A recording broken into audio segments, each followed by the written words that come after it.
From the virtual newsroom of Impact Alpha, this is your Impact Briefing for Friday, September 4th. I'm Brian Walsh. Impact Alpha's Amy Cortez is here to talk small business financing and how it's changing through the COVID crisis. Hi, Amy. Hey, Brian. And we'll hear from Beth Bafford of Calvert Impact Capital, this week's Agent of Impact. But first, here's what you need to know from this week in impact investing. Electoral justice in the U.S. is a rising concern among impact investors. Mark Zuckerberg and Priscilla Chan's $300 million pledge to help ensure fair voting is part of a growing mobilization to secure and turn out the vote. In guest posts on Impact Alpha, Align Impact's Jen Kenning and Propel Capital's Sarah Williams implored investors to get behind groups like Movement Voter Project, Black Voters Matter, and Voto Latino. The fires torching rainforests in the Amazon and Borneo are preventable, but banks and corporations are not fulfilling their own pledges to halt deforestation. All have missed the mark, says the Rainforest Action Network in a new report. 2020 was to be the year of zero net deforestation. Instead, deforestation has increased by 50% in Africa and Asia. In the last 5 years, banks have financed $154 billion in production and trade of the commodities driving this deforestation.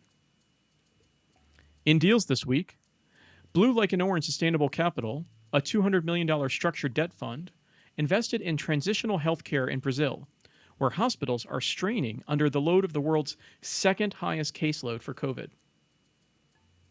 Leapfrog Investments backed Pasar Polis in Indonesia as part of a $54 million round that represents a bet on health, vehicle, and life insurance products for lower-income customers.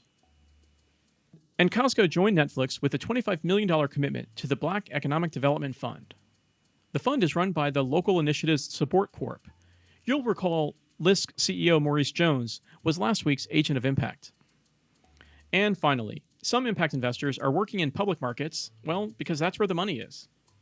The conventional wisdom has been that you can't really make much of an impact in the stock market. Impact Alpha invited BlackRock's Eric Rice to make the counter-argument. Visit impactalpha.com and see if you buy his argument. Thanks for joining me today, Amy. The pandemic is definitely not over. The stimulus is expiring, and small businesses are beginning to fall off the cliff. What's going on? Well, Brian, the PPP, or Paycheck Protection Program, that kept many businesses going for a few months is expiring. That aid has ended, and now as many as 40% of all small businesses may close in the months ahead. Our main streets might not look the same in the years to come. Beth Bafford, this week's Agent of Impact, has been working on ways to get capital out to such businesses. She's with Calvert Impact Capital, one of Impact Investing's veteran fund managers. What is she up to? Yeah, so we wrote about the California Rebuilding Fund this week. It's an example of what Beth calls a community recovery vehicle that she and others have been working on. So the idea is to strengthen community development financial institutions, or CDFIs, which have really shown in this crisis. So the California Rebuilding Fund at its center has a special purpose vehicle run by Kiva, which is another impact investing mainstay, that can actually buy loans from CDFIs to take them off their balance sheets and let them make more loans. A similar fund is already set up in New York. Here's Beth speaking on a recent Agent of Impact call.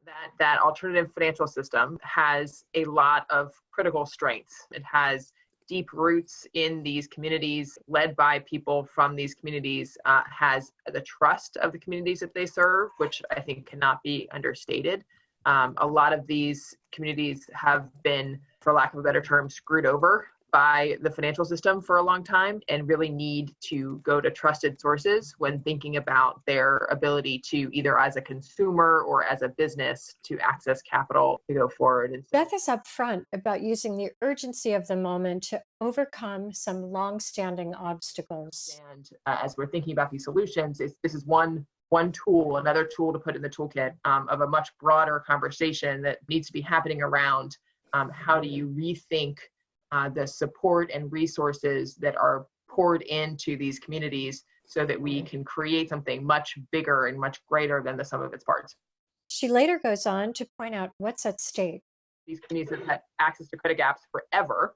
It's just exacerbated as businesses with no cash reserves are trying to comply with new federal regulation around or state regulation around PPE needs and layouts and hand washing and store washing mechanism, all these things that take money to invest in to reopen. And then they're going to be coming into a recovery period where their revenues are not going to get back up to quote unquote normal for a long time before people are allowed to, feel comfortable going out, likely till after we get a vaccine. And so that means that if those businesses do not have access to credit, they will not be able to retool, they will not be able to reopen, and they will not be able to recover. And so I think that's what we're trying to think about. How do you think much differently about scale? Because we know the demand is there, we know the need is there, we know the pipes are there, but we have to provide new tools to leverage those pipes. The ultimate plan is for a national fund backed by the federal government, perhaps a $3 billion commitment from the Federal Reserve that would backstop a $20 billion fund. It would be an investment in infrastructure that can support the long-term health of small businesses, especially those in underserved communities.